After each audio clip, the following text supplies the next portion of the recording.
Hi, welcome to your channel, Generous, Gracious, and Gallant. I'm your host, Dr. Ghosh, and I'm back today with another awe inspiring story for all of you. Before we go on to the story, for those of you who are already my subscribers, an heartfelt thank you. But for those of you who are coming on to the first time to the channel, let me give you a brief about our channel. The channel was started in 2015 on Facebook, and today on Facebook we have about 820 members. It is a by invitation only group.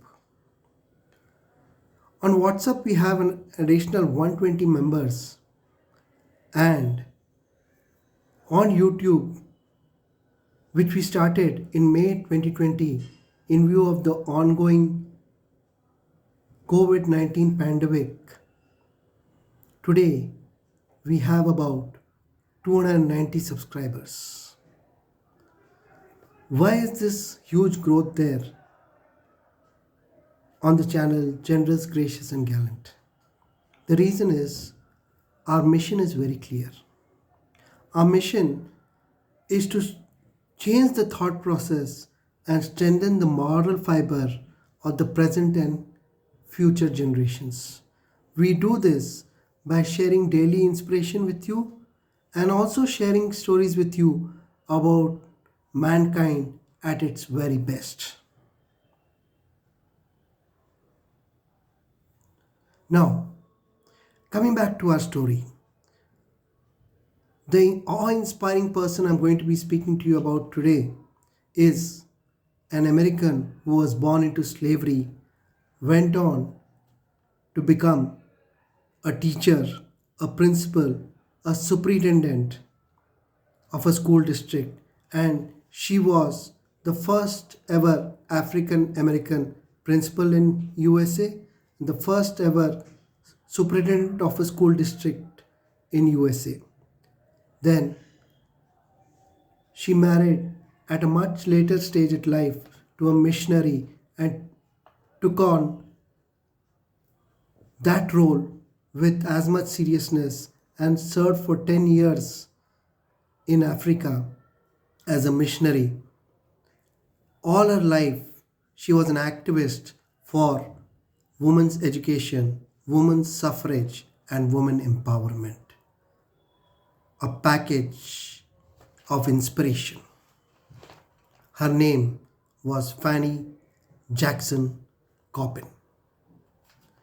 She was born into slavery on 8th January 1837.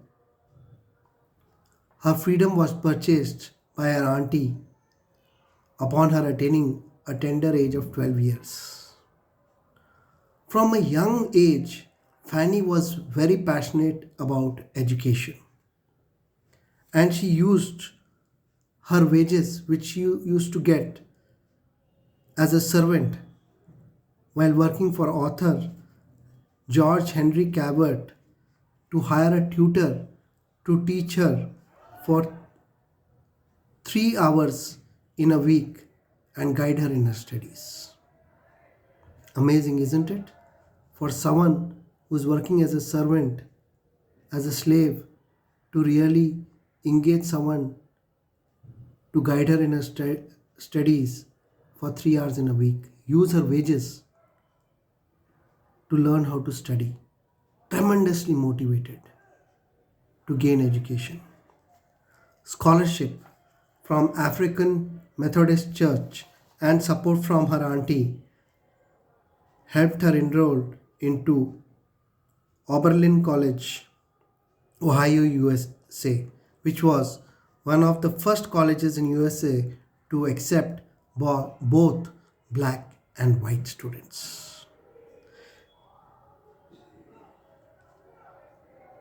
In 1860, she enrolled in the ladies' course, and in the subsequent year, she enrolled in the gentleman's course. The difference between the ladies' course and the gentleman's course was that the gentleman's course was considered to be more rigorous because it had Greek, Latin, and mathematics in it.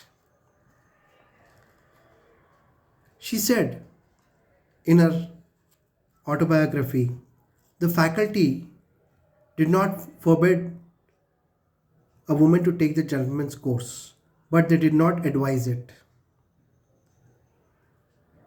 There was plenty of Greek and Latin in it, and as much mathematics as one could shoulder. Now I took a deep breath and prepared for a delightful contest. All went smoothly till I was in the junior year at college.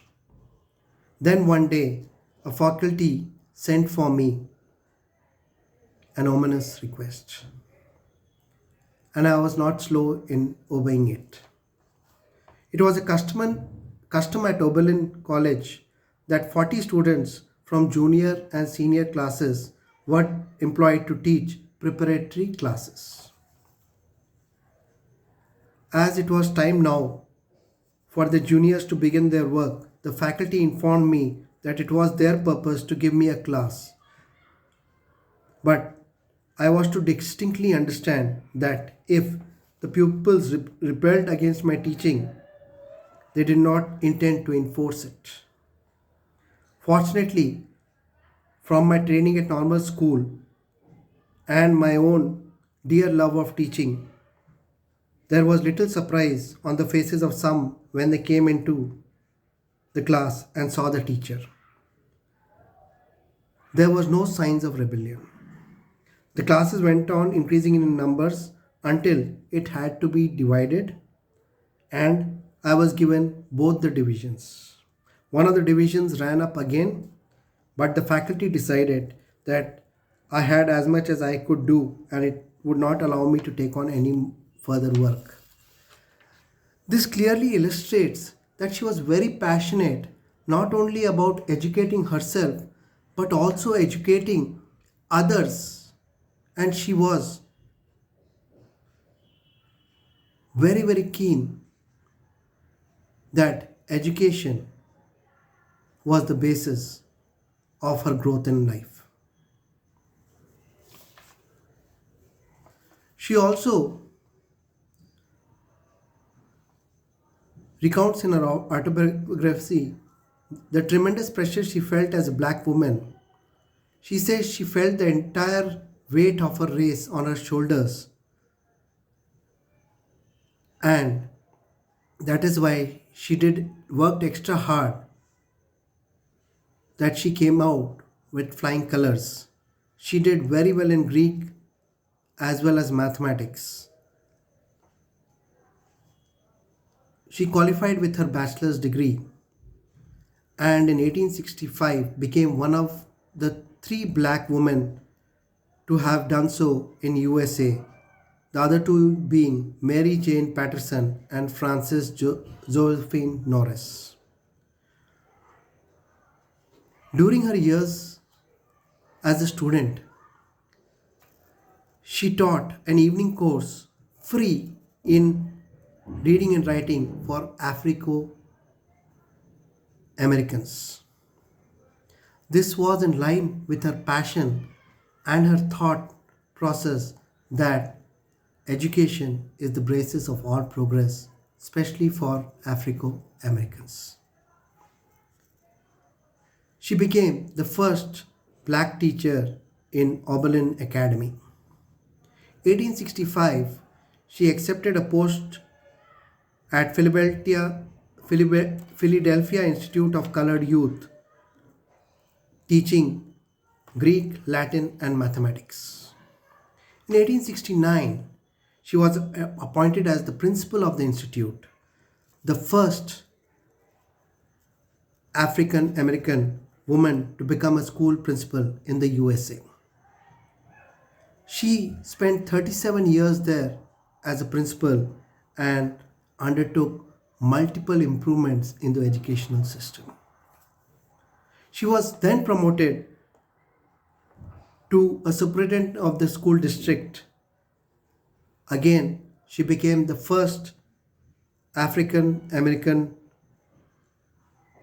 woman superintendent of a school district in the USA.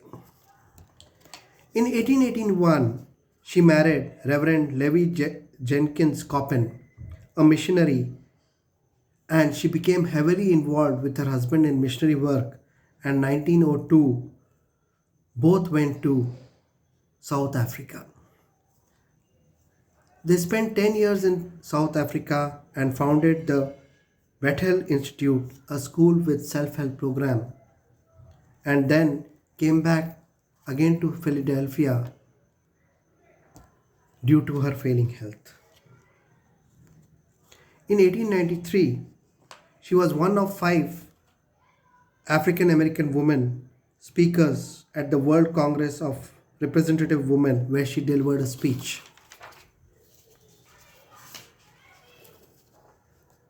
The legacy she left behind was she opened a home for destitute young women. She played an important role in women's suffrage rights. She was an active and social activist throughout her life, spoke at multiple political rallies. She was the vice president of Nathan Association of Colored Women, an early advocacy organization for African American women. In her autobiography in 1913, Reminiscences of School Life and Hints on Teaching, a combination of autobiography and an accounting of her teaching and administrative at ICY, was published in 1913. She met her maker in the same year.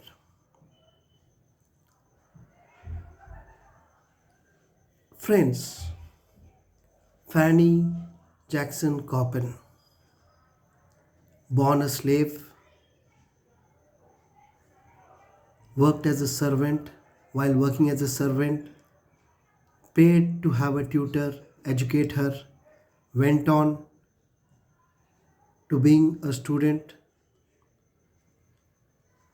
then a teacher, one of the first black teachers, the first African American principal in USA, the first African American superintendent of a school district in the USA, a missionary, a political and social activist, a writer, a awe-inspiring personality, a woman who knew her purpose in life from a young age was to get educated and educate. She believed that education was the basis of all growth, especially for African American women.